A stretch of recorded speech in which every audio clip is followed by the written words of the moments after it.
नमस्कार, सत श्री अकाल बच्चों, कैसे हो आप लोग। ये बहुत ही ज़्यादा इंटरेस्टिंग और एक्साइटिंग क्वेश्चन है, थोड़ा कंसेप्चुअल बेस्ड है।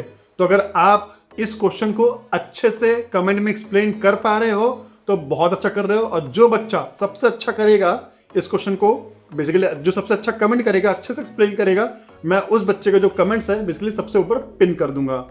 ठीक है बच्चों, तो चलो देखते हैं क्वेश्चन क्या बोलता है। When a train starts, the head of a standing passenger seems to be pushed backward. Analyze the situation from the ground frame. अब उसके बाद इस सिचुएशन को एनालाइज करना है ग्राउंड फ्रेम के रेस्पॉन्स में। Does it really go backward? Coming back to the train frame, how do explain the backward motion of the head on the basis of Newton's laws? ठीक है बच्चों, तो चलो इसको हम इनर्शिया के रिफ्लेक्ट पर्सपेक्टिव में समझाता हूं मैं आपको। तो बच्चों, न्यूटन फर्स्ट लॉ क्या बोलता है, और जो Newton first law second law combination क्या बोलता है कि भैया कोई ऑब्जेक्ट अगर रेस्ट पे है तो वो हमेशा रेस्ट पे ही रहेगा, और जो ऑब्जेक्ट मोशन में है वो हमेशा मोशन में ही रहेगा, अनलेस उस पर कोई एक्सटर्नल फोर्स ना लगाया गया हो।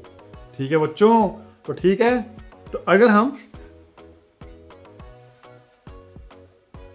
हम इसको ग्राउंड फ्रेम के रेफरेंस में देखते हैं या एक बार ट्रेन के रेफरेंस में देखते हैं। ठीक है बच्चों, तो चलो एक बार इसको पहले मैं आपको समझाता हूं कि उसका हेड पीछे की जाता है, समझिए।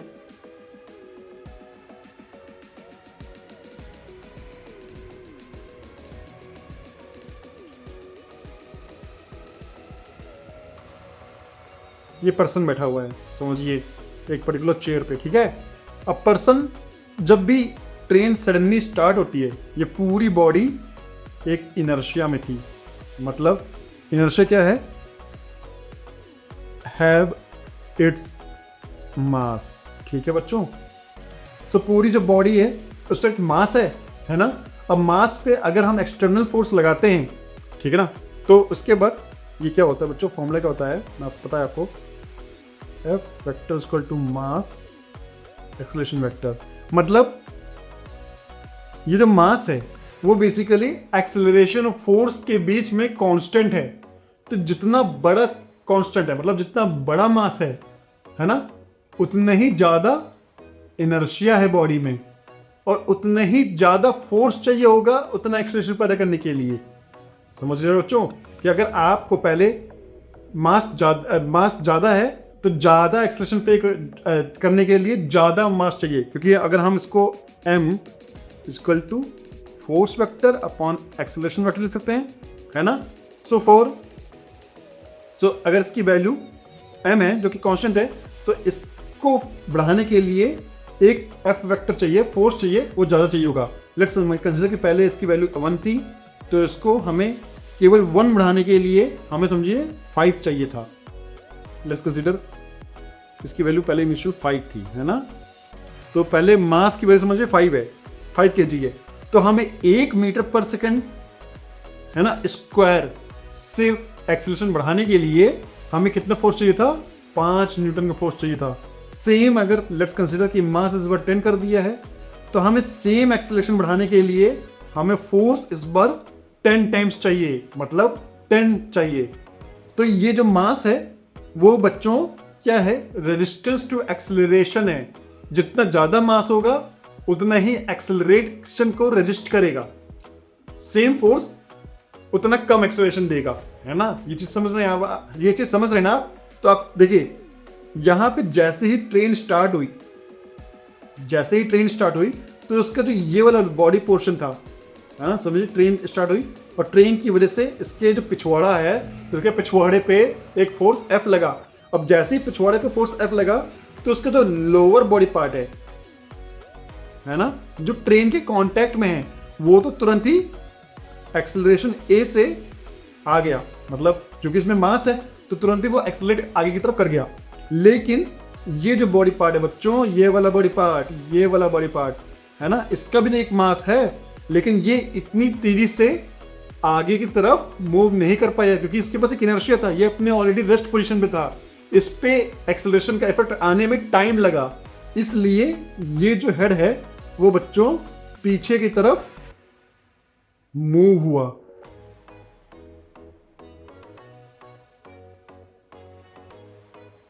Move back. ठीक है, अब ठीक है, चलो ये तो मैंने बता दिया कि भैया चलो ये तो ट्रेन की वजह से, इनर्शिया की वजह से है ना। लेकिन क्वेश्चन क्या पूछ रहा है, does it really go backward, क्या ये सही में बैकवर्ड जाता है? भैया आप तो ट्रेन में देखते हो, भैया जब आप ट्रेन में बैठे होते हो, है ना, तो आप देखते हो कि हाँ भैया ट्रेन में जाता है, आपने देखा ही होगा। लेकिन क्या सही में जा रहा है? तो देखो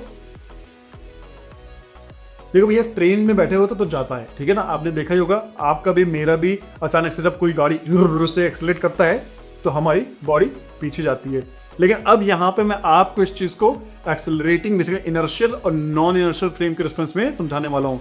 तो बच्चों ट्रेन क्या है, ट्रेन एक्सेलरेट कर रही है ना, तो ट्रेन एक्सेलरेट कर रही है।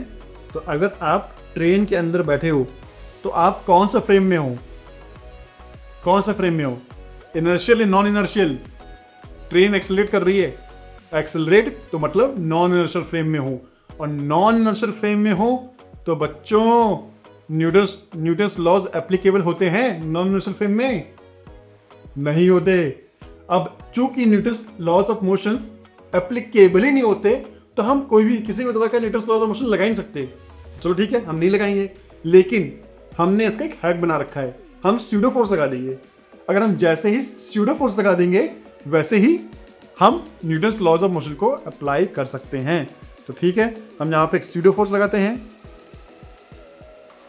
तो ये ट्रेन समझिए एक्सेलरेशन ए से आगे जा रही है ना।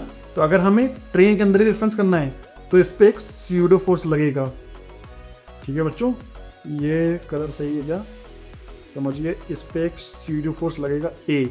तो ट्रेन के अंदर अगर कोई आदमी बैठा हुआ है तो वो भैया उसको एक फोर्स लगेगा पीछे की तरफ, और वही फोर्स की वजह से बहुत बार हेड भी पीछे जाता है। ठीक है, क्योंकि एक स्यूडो फोर्स लग रहा है। लेकिन ये तब लगेगा जब बंदा कोई ट्रेन के अंदर से देख रहा होगा। लेकिन जब ट्रेन के बाहर बैठा होगा कोई बंदा, है ना, तो ट्रेन के बाहर बैठा होगा, यहां पे एक बंदा बैठा हुआ है, तो भैया उसके लिए तो ट्रेन एक्सेलरेशन ए से आगे ही जा रही है, तो जो पर्सन है उस पे फोर्स आगे ही लगेगा, है ना। सो पर्सन पे जो एक्सेलरेशन है बच्चों वो आगे की ही तरफ लगेगा, किसके लिए, जो बंदा ट्रेन के बाहर बैठा हुआ है ना। अब उसके बाद ट्रेन के बाहर ये तो फोर्स आ ही जा रहा है, लेकिन उसका सर भी पीछे जा रहा है। लेकिन बच्चों उसका सर पीछे जा रहा होगा उसके बॉडी के रिस्पेक्ट में, है ना, उसके नीचे वाली बॉडी के रिस्पेक्ट में। लेकिन जो बंदा ट्रेन के बाहर बैठा हुआ है उसके लिए वो सर आगे ही गया हुआ है, क्योंकि एक्सेलरेशन ए आगे की तरफ है ओवरऑल बॉडी, है ना। हालांकि लेकिन जो ट्रेन के अंदर बैठा हुआ है बंदा, वो उसके लिए ट्रेन एक्सेलरेट कर ही नहीं रही है, क्योंकि वो तो ट्रेन को देख ही नहीं रहा ना कि ट्रेन की भैया ट्रेन चल भी रही है, चल रही है। जब तक वो खिड़की से बाहर देखेगा तब तक वो समझ नहीं पाएगा कि भाई ट्रेन एक्सेलरेट कर रही नहीं कर रही है। तो उसके लिए स्यूडो फोर्स पीछे पर्सन पे लग रहा है, और वो भैया ट्रेन के अंदर जो बैठा होगा वो बोलेगा भैया स्यूडो फोर्स की वजह से बंदा पीछे चला गया है। लेकिन जो ट्रेन के बाहर बैठा हुआ है वो बोलेगा भैया ये जो पर्सन है ना, ये पर्सन का फोर्स पीछे नहीं लगा, ये तो ट्रेन, ये पर्सन में तो आगे फोर्स लगा है, तो उसका सर पीछे कैसे गया?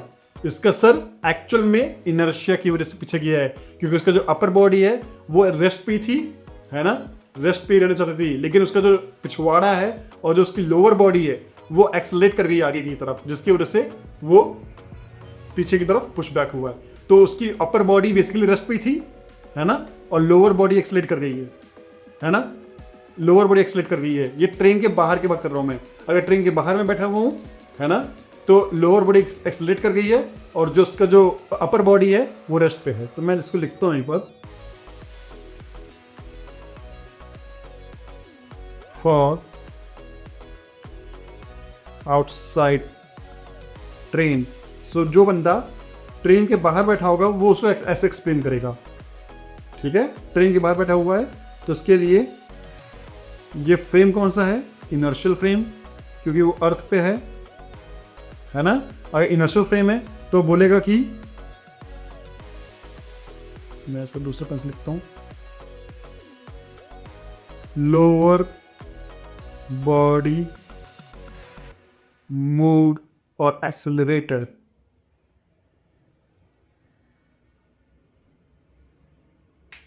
फॉरवर्ड, ठीक है, क्योंकि ट्रेन की वजह से एक्सेलेरेट कर रही है, क्योंकि ट्रेन एक्सेलेरेट कर रही है तो अंदर का बॉडी भी एक्सेलेरेट करेगी। Upper body was at rest initially,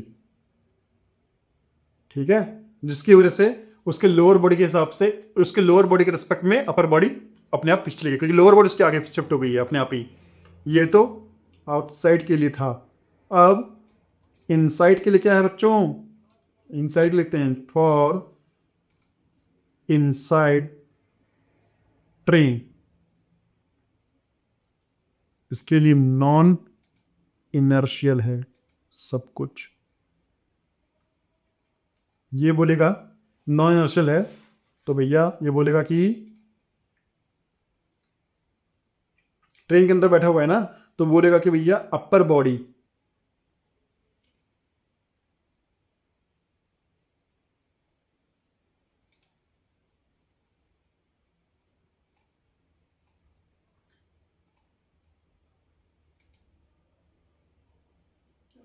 ये बोलेगा कि भैया pseudo force,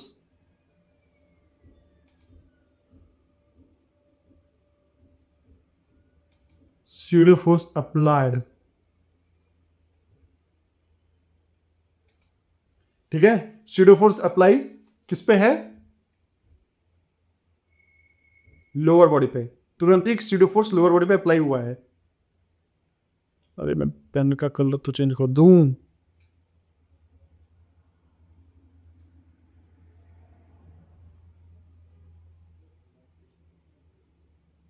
actually lower body पे नहीं, ये pseudo force applied on body, वो सीधे बॉडी बोलेगा। जो अंदर बैठा हुआ है वो बोलेगा भैया पूरे बॉडी पे स्यूडो फोर्स अप्लाई हुआ है, ड्यू टू विच